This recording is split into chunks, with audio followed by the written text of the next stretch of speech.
ওনাকে কথা এর আগে দেখছেন কখনো? না আপনি ওনাকে দেখছেন কখনো? না তো এই হচ্ছে আসলে মামলাগুলোর অবস্থা, যে এই মামলাগুলোতে বেশিরভাগ মামলাগুলোতেই এভাবে আসামি এবং বাদীর কেউই কাউকে চেনেন না। এই অবস্থায় অনেক নিরীহ লোকও আসলে এই ভোগান্তির শিকার। মামলার বাদী নিখিল চন্দ্রকর, আসামি কামাল উদ্দিন রাসেল, দুজনেই একই মামলায় দিন পার করছেন নানা দিকে ছুটাছুটি আর ব্যস্ততায়। একজন আছেন জামিন চেষ্টায় আর অন্যজন বিচারের আশায়, কিন্তু দুজন একে অপরকে দেখেননি, জানেনও না কিভাবে হলেন একে অন্যের প্রতিপক্ষ। ঝামেলা হয়েছে? ঝামেলা হওয়ার তো কথা না, উনি তো আবার আপনার মামলা আসেন, তো ভুলবশত থামাইতে পারে। আপনার সাথে কোনো বিরোধ আছে আপনার? না না না না, তাদের আমি কোনোদিন দেখি নাই, বিরোধ থাকারও তো কথা নাই। এই মামলা তো আপনি আসেন। এটা আমার এলাকার একটা মসজিদ সংক্রান্ত বিষয় লইয়া জুয়া আছে, আমরা সন্দেহ করি আর অগুতাকে এগুইব, অন্য কেউ ঢুকে অন্য কেউ অন্য কারণ। উনি নিরীহ মানুষ, উনি তো এইসব করার কথা না। সিলেটের কিনব্রিজ এলাকায় ছাত্র জনতার আন্দোলনে গুলির ঘটনায় পঙ্কজ কুমার করের মৃত্যুতে কোতোয়ালি মডেল থানায় অভিযোগ দায়ের করেন বাবা নিখিল চন্দ্রকর।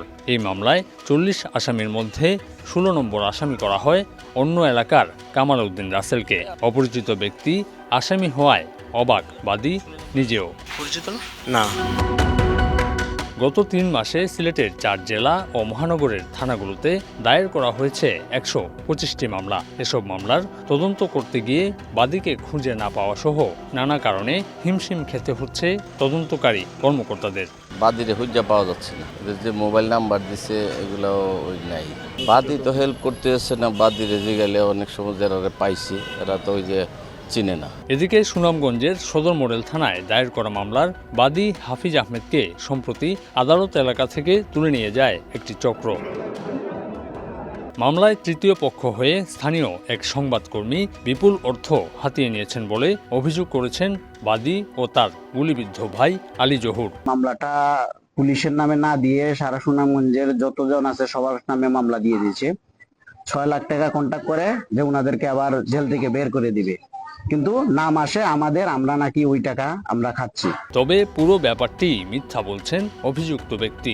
মামলার যে বাদী তাদের অনুরোধে এই মামলায়, যেহেতু আমি ঘটনাস্থলে ছিলাম, এই মামলায় আমি একজন সাক্ষী হয়েছি এবং তাদেরকে ওই দিনের ভিডিও ফুটেজ এবং স্থিরচিত্র দিয়ে আমি সহযোগিতা করেছি। এর বাইরে এই মামলার সাথে আমার কোনো ধরনের সম্পৃক্ততা ছিল না। ব্যক্তিগত বিরোধ থেকে অনেক নিরীহ মানুষকে মামলায় আসামি করে একটি চক্র।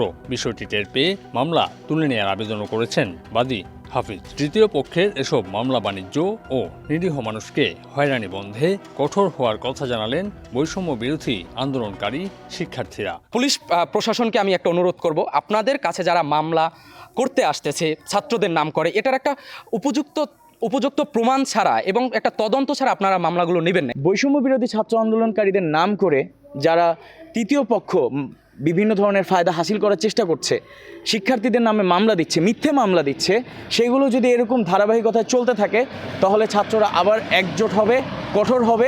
সম্প্রতি ভুয়া মামলাকারী ও সুবিধাবাদী চক্রকে ধরিয়ে দেওয়ার কথা বললেন স্বরাষ্ট্র উপদেষ্টা। ভুয়া মামলা হচ্ছে এবং এই ভুয়া মামলা দিয়ে তারা কিন্তু টাকা পয়সা রোজগার করতেছে। যারা ভুয়া মামলা করতেছে তাদেরও কিন্তু আমরা আইনের আওতায় আনব।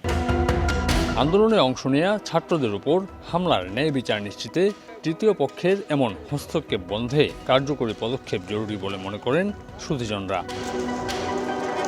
আমিনুল ইসলাম, সময় সংবাদ, সিলেট।